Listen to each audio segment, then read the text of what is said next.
धामी तेरो है कमाल, धामी तेरो है कमाल। उत्तराखंड एक छोटा सा पहाड़ी राज्य जिसकी आबादी देश की कुल आबादी का सिर्फ 1% है।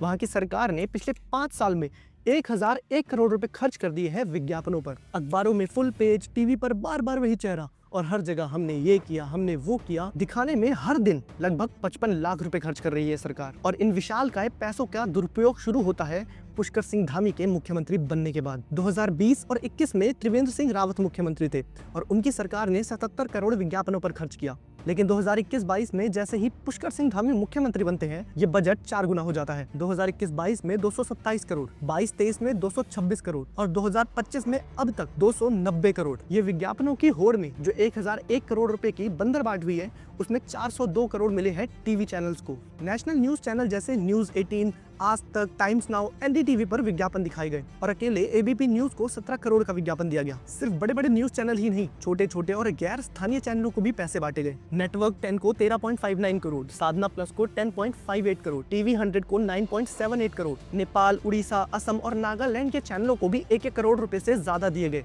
जिनका उत्तराखंड से कोई लेना देना तक नहीं है। अखबारों का चलन थोड़ा कम हो चुका है, लेकिन अखबारों को भी 130 करोड़ के विज्ञापन बांटे गए हैं। विज्ञापन यानी पीआर एजेंसी को भी 128 करोड़, डिजिटल मीडिया यानी एसएमएस और व्हाट्सएप के जरिए सरकार हम तक जो विज्ञापन पहुंचा रही है, उन पे भी 62 करोड़ रुपए खर्च किए गए हैं। और इस जमाने में जब कोई रेडियो सुनता भी नहीं है, वहाँ भी 31 करोड़ रुपए के विज्ञापन दिए गए। वाह क्या सीन है।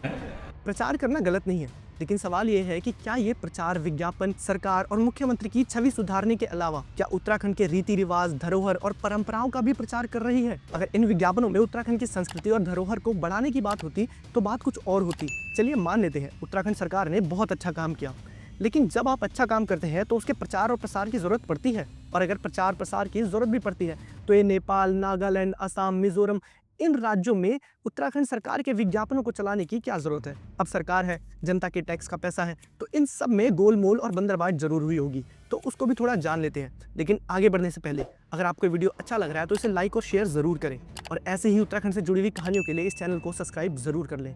सुप्रीम कोर्ट ने 2015 में एक फैसला दिया था, सरकारी विज्ञापन जनहित में जारी होने चाहिए, वो गैर राजनीतिक होने चाहिए। सरकारी विज्ञापनों का इस्तेमाल राजनीतिक प्रचार के लिए नहीं किया जाना चाहिए।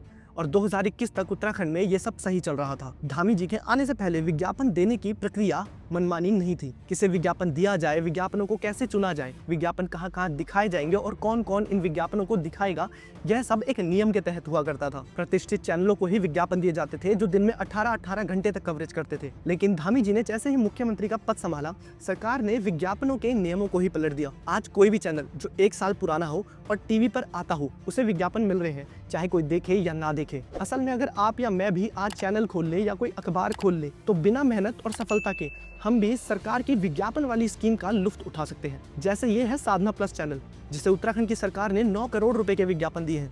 इनके चैनल पे 100-200 से ज्यादा व्यूज तक नहीं आते और इससे ज्यादा व्यूज तो मेरे ही चैनल पे आने लगे हैं। ऐसे अखबार हैं जिनको पढ़ने वालों की संख्या तक बहुत कम है, उन अखबारों में भी सरकार अपने विज्ञापन छाप रही है। सरकार के लिए एक से 2 मिनट की रील बनाने के लिए इन्फ्लुएंसर्स को 4 से 5 लाख रुपए तक मिल रहे हैं। फर्जी वेबसाइट, फर्जी प्लेटफॉर्म जहां सिर्फ फर्जी क्लिक होते हैं, वहां आपको लोग या दर्शक नहीं मिलेंगे, लेकिन धामी जी की फोटो जरूर मिलेगी। ये 1001 करोड़ रुपए जो उत्तराखंड को धाकड़ बनाने के लिए इस्तेमाल किए जा सकते थे, वो धाकड़ धामी की छवि बनाने में इस्तेमाल किए जा रहे हैं। और जब बारामासा जैसे प्रतिष्ठित चैनल सवाल पूछते हैं, लोगों को जागरूक करते हैं, तो उनकी वीडियो को डिलीट कर दिया जाता है। और सोचिए, ये 1001 करोड़ रुपए उस राज्य की सरकार खर्च कर रही है जिसपे 73,000 करोड़ का कर्ज है। राज्य में बेरोजगारी है, नौकरियां नहीं है, हर दिन युवा किसी नए मुद्दे को लेकर सड़कों पे है, जहाँ की बेटियों को न्याय नहीं मिल रहा, क्राइम रेट बढ़े जा रहा है। ऐसे हालात हैं कि स्कूल खाली पड़े हैं और अस्पताल में महिलाओं को सड़क पर या फर्श पर बच्चों को जन्म देना पड़ रहा है। पलायन जैसी गंभीर समस्या के बारे में तो सोचना छोड़ ही दीजिए। सरकार का सोचना है कि जमीनी स्तर पर काम तो नहीं किया जा सकता,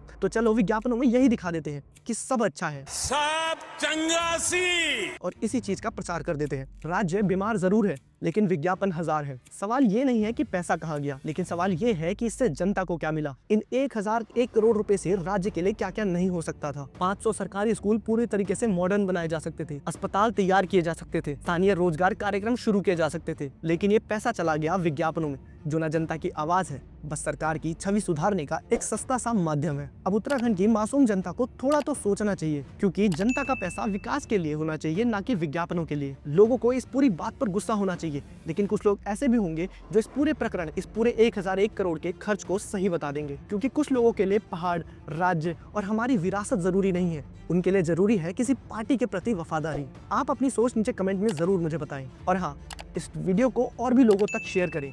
मैं ऐसे ही उत्तराखंड से जुड़ी हुई कहानियां लेकर आता रहता हूं, तो इस चैनल को सब्सक्राइब जरूर करें। तब तक आप मेरी बाकी वीडियोस देख सकते हैं। धन्यवाद।